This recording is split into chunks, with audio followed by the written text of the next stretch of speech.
You are listening to Housekeepers Chat by the United States Department of Agriculture from 1927. Disclaimer: this is read from a historic archive document.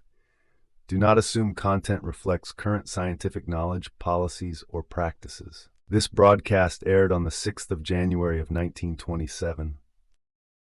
Special features on Aunt Sammy's program are salad dressings, including a new salad dressing, which has just been worked out by the United States Bureau of Home Economics, a fruit dessert, directions for cooking rice, and a recipe for chocolate drop cookies.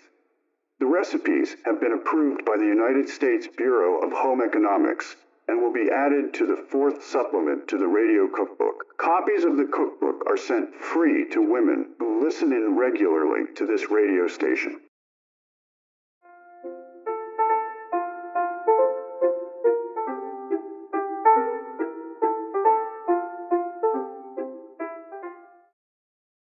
Note to announcer: please remind your listeners, just as frequently as you consider it advisable, that Aunt Sammy's cookbook will be sent upon request. I have received a number of requests for recipes the past few days and questions about cooking various foods. These recipes I'm going to give you in a minute will be included in the fourth radio cookbook supplement, but if you intend to use them before they are printed, you will want to take notes today. The first question is from Minnesota. Is it necessary to heat sugar before adding fruit juices in jelly making? The Bureau of Home Economics answered this letter as follows. We experimented with this problem in our laboratories. We found that there was no difference in the results when the sugar was heated before adding to the hot juice. If you have tried heating up sugar for this purpose, you have doubtless found it a rather difficult task to keep it from caramelizing around the edges. Since we could not see that anything was gained, we decided it was too bad to waste time and effort in this way. Second question, will you tell me how to make Thousand Island dressing? Do you know a good recipe for cheese dressing for salads? I will, and I do.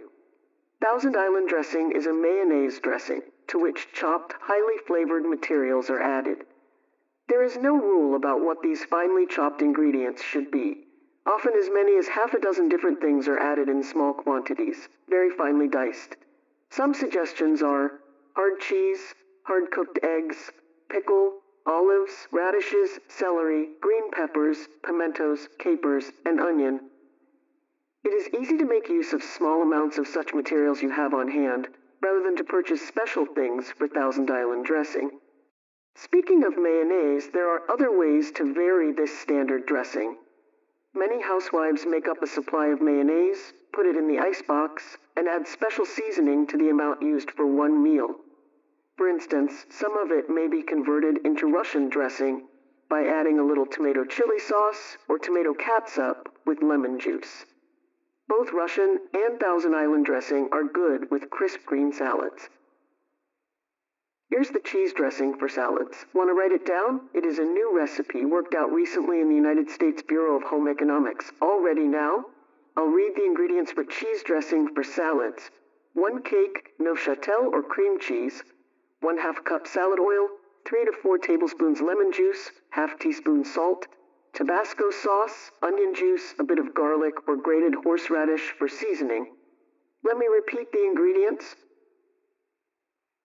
1 cake Neufchâtel or cream cheese, 1/2 cup salad oil, 3 to 4 tablespoons lemon juice, and 1/2 teaspoon salt, Tabasco sauce, onion juice, a bit of garlic, or grated horseradish for seasoning. Mash up the cheese, add the oil, and beat with a Dover egg beater until thoroughly mixed. Add the other ingredients and continue to beat until the mixture is smooth and creamy. Use this dressing in the same way as mayonnaise or any other salad dressing. For fruit salads, it is particularly delicious if whipped cream is added. Next question. The burners on my gas stove are clogged. How shall I clean them? Take the burners out of their sockets and brush off all loose dirt. Then place them in a large kettle or pan that will not be injured by washing soda. Boil them for about a half hour in a mixture of 1/2 pound of washing soda added to each gallon of water. Rinse and brush the burners, wipe them with paper or cotton waste, fit them into the stove, and dry them thoroughly by lighting the gas. Fifth question. What is the dessert called fruit cup? Fruit cup is a combination of almost any fruits you happen to have or are able to get, but practically always some orange or grapefruit or both. The acid of the citrus fruit brings out the flavors of other fruits. Orange, banana, and apple in equal proportions is a combination available at any time, anywhere. Add to this, or substitute for part of it, a slice of pineapple, some leftover canned peaches or pears, cherries, apricots, a prune or two, dates, figs, with a few nut meats perhaps. One or two of any of these will make your fruit cup good. Berries in season may also be used. The fruit should be cut in small, attractive pieces, not larger than a raspberry, and they should not be stirred about, even when you sweeten them, or they will look mushy and shapeless. Orange and grapefruit sections should be freed from white peel, seeds, and skin. If you have time and wish them to look very perfect, each section may be skinned separately, but a quicker way is to cut the fruit in half, and take the pulp out with a spoon. Sprinkle lightly with sugar about an hour before dinner, and set the fruit in the refrigerator to ripen and cool. Toss lightly with a fork if it is necessary to mix the sugar in thoroughly. If the fruit is to be used as a salad, do not sweeten it. Serve with a French dressing. The next question is about rice. Please tell me the proper way to cook rice so that it will not be soft and mushy. A great many people do not know how to cook rice properly. In fact, they have never tasted properly cooked rice, or they would not tolerate the pasty mass that is often put on the table. There are two general ways of cooking rice so as to have the grains large, dry, and separate. By one method, all the water used is absorbed by the rice. By the other, the rice is boiled in a large quantity of water which is drained off when the grains are tender. This method is easier because the rice requires less washing. First, wash the rice thoroughly to remove all loose starch. A good rule is to wash the rice in several waters or in a stream from the faucet until the water runs clear. Have ready a large kettle of boiling water, lightly salted. 4 or 5 quarts of water to 1 cup of rice is the best proportion for flaky boiled rice. Drop the rice in slowly. Allow it to boil rapidly for 20 to 30 minutes, or until the grains are soft to the center when pressed between the thumb and forefinger. If the rice tends to stick, lift it from time to time with a fork, but do not stir the rice. Stirring breaks the grains and makes the cooked rice pasty. As soon as the grains are soft to the center, take the rice off the stove and drain in a colander. Cover the colander with a cloth and place in the oven.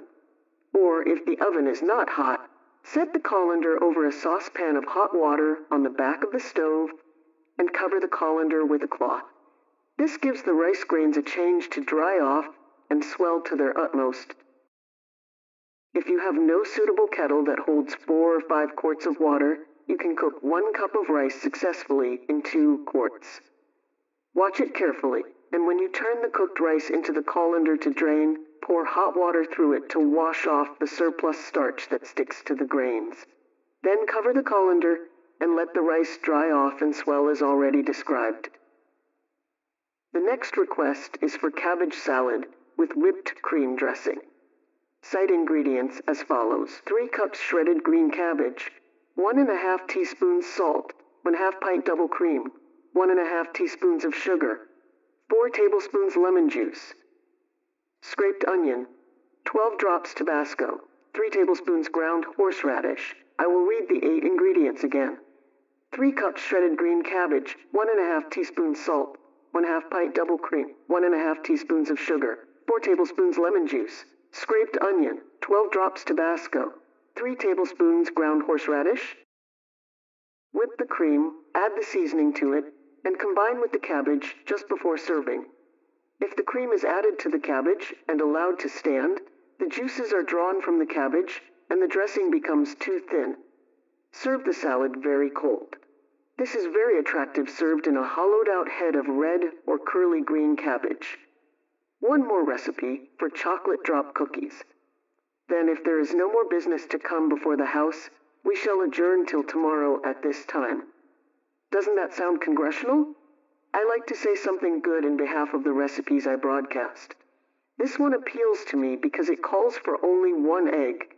One egg is about all I can afford right now, without revising my budget. Oh yes, I keep a budget. I'll tell you about it sometime this month. To return to the subject of unfinished business, there are 9 ingredients in these chocolate drop cookies. 9 ingredients, and these are they. 1/2 cup butter, 1½ cups flour, 1 cup sugar, white or brown, 2 teaspoons baking powder, 1 egg, 1/4 teaspoon salt, and ½ cup milk, 1 cup chopped nuts, 2 squares chocolate melted.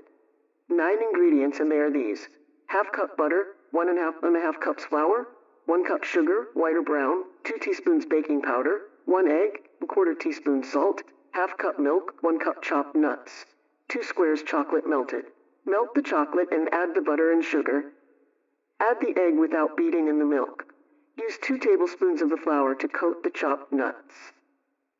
Then add the nuts and the sifted dry ingredients to the liquid mixture. Stir this thoroughly and add the vanilla. Drop the batter by teaspoonfuls on a greased baking sheet or an ordinary baking pan inverted. Bake in a quick oven, about 375 degrees to 400 degrees Fahrenheit. If desired, spread the cookies while hot with white or chocolate frosting so that the tops are covered with a thin coating of the icing. Nothing more till tomorrow. The first thing on tomorrow's program is a dessert suggestion, which I think will be as popular as the upside-down apple cake. Please bring your pencils.